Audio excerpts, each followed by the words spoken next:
Assalamualaikum warahmatullahi wabarakatuh. Perkenalkan, nama saya Isa bin Nazihin dari Prodi Ekonomi Syariah kelas 1A. Di sini saya akan mempresentasikan perbandingan Pancasila dengan ideologi besar dunia. 1. Pancasila hakikat ideologi, yaitu ideologi terbuka, fleksibel, dan berakar pada nilai budaya Indonesia. Nilai dasar yaitu ketuhanan, kemanusiaan, persatuan, demokrasi, permusyawaratan, keadilan sosial. Ciri utamanya yaitu berbasis moral dan nilai luhur bangsa, mengakui keberagamaan, demokrasi musyawarah mufakat, menolak ekstrem kapitalisme maupun komunisme, mendahulukan kepentingan kolektif tanpa menghilangkan hak individu. 2. Pancasila versus liberalisme. Aspek Pancasila liberalisme, pandangan terhadap individu, hak individu penting tetapi batasi oleh kepentingan bersama. Kebebasan individu adalah nilai tertinggi. Peran negara aktif mengatur demi keadilan sosial, minimal tidak banyak campur tangan. Ekonomi, keadilan sosial, dan ekonomi campuran, ekonomi pasar bebas. Politik, demokrasi musyawaratan, demokrasi liberal.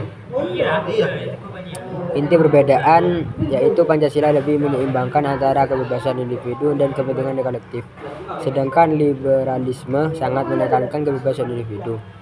Pancasila versus sosialisme. Aspek Pancasila sosialisme, tujuan keadilan sosial berlandaskan nilai ketahuan dan moral, pemerataan ekonomi, dan penghapusan kelas.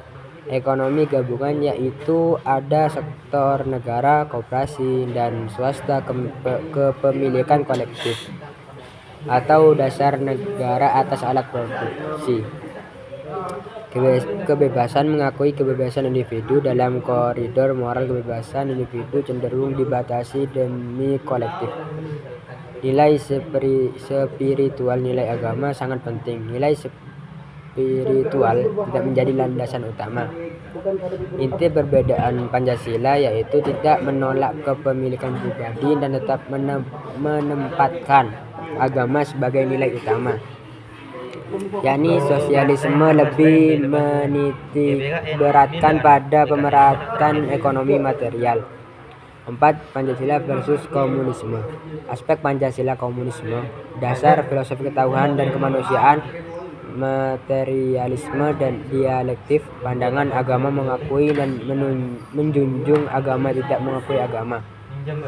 Kepemilikan campuran yaitu negara, koperasi, dan individu, semua alat produksi milik negara. Politik demokrasi, pemusyawaratan satu partai, kontrol penuh negara. Inti perbedaan Pancasila sangat bertentangan dengan komunisme, terutama pada aspek ketahuan dan kebebasan beragama. 5. Pancasila versus kapitalisme.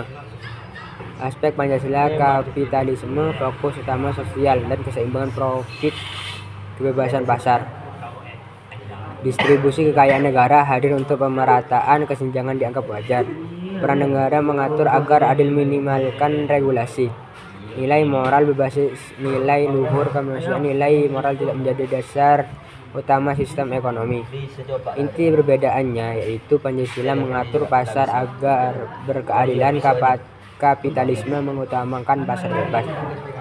6. Pancasila versus teokrasi. Aspek Pancasila teokrasi, posisi agama mengakui semua agama negara berdasarkan satu agama. Kekuasaan berdasarkan hukum dan kedaulatan rakyat. Kekuasaan agama atau ulama dominan. Kehidupan sosial pluralis, monokultur, seragam. Perbedaan keyakinan dilindungi, tidak diutamakan atau dibatasi. Inti perbedaan Pancasila menjamin kebebasan beragam tanpa menjadi satu agama sebagai dasar negara. Sekian dari saya, kurang lebihnya mohon maaf. Akhir kalam, assalamualaikum warahmatullahi wabarakatuh.